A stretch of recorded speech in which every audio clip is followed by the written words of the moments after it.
वह सपनों की उड़ान। गांव का नाम था आशापुर, जहां हर तरफ हरियाली और शांत वातावरण था। इस गांव में ज्यादातर लोग खेती बाड़ी करते थे। गांव के बीचों बीच एक बड़ा सा पीपल का पेड़ था, जिसे सपनों का पेड़ कहा जाता था। गांव के लोग मानते थे कि इस पेड़ के नीचे बैठकर जो भी सच्चे मन से अपने सपनों की बात करता है, उसका सपना जरूर पूरा होता है। इसी गांव में रहती थी 14 साल की मीरा।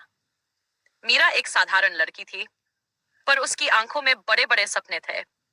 वह पढ़ लिखकर कुछ बड़ा करना चाहती थी, लेकिन उसके पिता रामदास मानते थे कि लड़कियों को पढ़ाई से ज्यादा घर का काम सीखना चाहिए।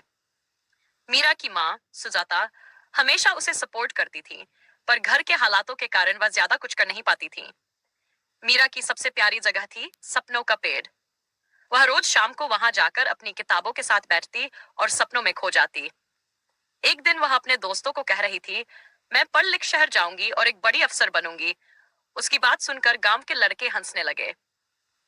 अरे, लड़की हो तुम, घर का काम करना सीखो, बड़े बड़े सपने देखने से कुछ नहीं होता, उनमें से एक ने कहा। मीरा के मन को ठेस पहुंची, लेकिन उसने हार नहीं मानी। उसने ठान लिया कि वह साबित करके दिखाएगी कि सपनों को पूरा किया जा सकता है। संघर्ष की शुरुआत मीरा अपने पिता से अपनी पढ़ाई जारी रखने की अनुमति मांगी, लेकिन उन्होंने साफ मना कर दिया। लड़कियां स्कूल नहीं जाती, तुम्हारी उम्र हो गई है, घर का काम सीखो, जल्द ही तुम्हारी शादी करनी होगी, उन्होंने कहा।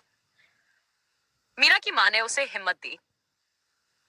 बेटी, दुनिया को बदलने के लिए पहले अपने आप को मजबूत बनाना पड़ता है। पढ़ाई का कोई मौका मत छोड़ना, मैं तुम्हारे साथ हूं। मीरा ने गांव गांव के पुराने शिक्षक दीनानाथ जी से मदद मांगी। वह रिटायर हो चुके थे, लेकिन पढ़ाने का शौक अभी भी था। उन्होंने मीरा को अपने घर बुलाया और कहा, तुम्हारी मेहनत से ही तुम्हारा भविष्य तय होगा। मैं तुम्हारी मदद करूंगा, लेकिन तुम्हें भी कड़ी मेहनत करनी होगी। सफलता की ओर मीरा ने दिन रात पढ़ाई शुरू कर दी। गांव में बिजली का संकट था, इसलिए वह दीपक की रोशनी में पढ़ती। हर कठिनाई का सामना करते हुए उसने अपनी 7वीं कक्षा की परीक्षा दी और पूरे जिले में टॉप किया। जब मीरा के नाम की चर्चा हुई, तो गांव के लोग चकित रह गए। जो लोग कभी उसका मजाक उड़ाते थे, वे अब उसकी तारीफ करने लगे। रामदास का मन बदलने लगा। उन्होंने सोचा, शायद मीरा वाकई कुछ कर सकती है। नए सपनों की उड़ान मीरा को जिले के सबसे अच्छे स्कूल में पढ़ने का मौका मिला।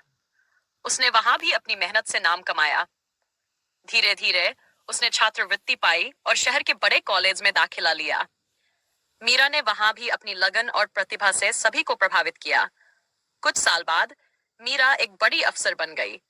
उसने केवल अपने परिवार बल्कि पूरे गांव का नाम रोशन किया। गांव की बेटी का सम्मान जब मीरा पहली बार अपने गांव लौटी, तो